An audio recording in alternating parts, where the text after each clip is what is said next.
जय श्रीराम.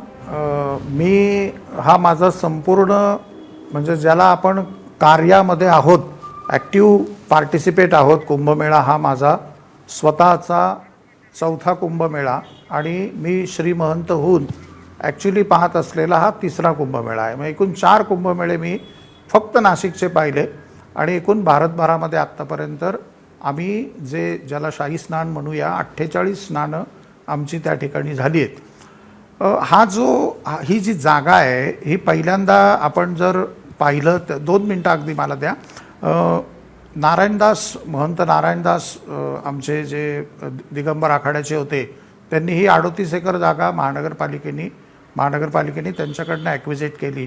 58 एकरचा हा जो पट्टा आहे या पट्ट्यामध्ये 1917-18 पर्यंत कुठलीही झाडं नव्हती.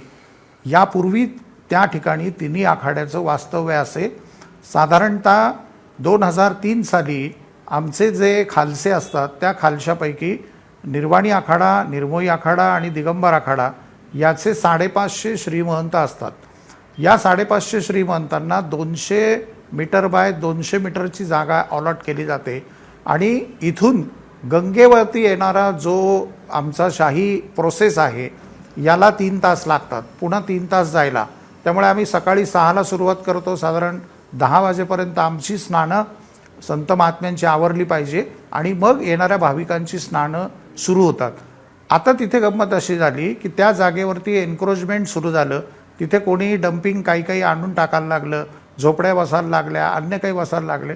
म्हणून महानगरपालिकेने त्यावेळेला एक सुमोटो निर्णय घेतला की तिथे जी झाडं आहेत ती झाडं त्या ठिकाणी लावली. आणि ती झाडं म्हणजे काही आपली प्राचीन वट वगैरे चिंच जी प्राचीन आहे ती नाही. महंतजी, मला तुम्हाला मध्ये थांबावं लागणार आहे कारण आपल्याकडे वेळ आज अतिशय कमी आहे.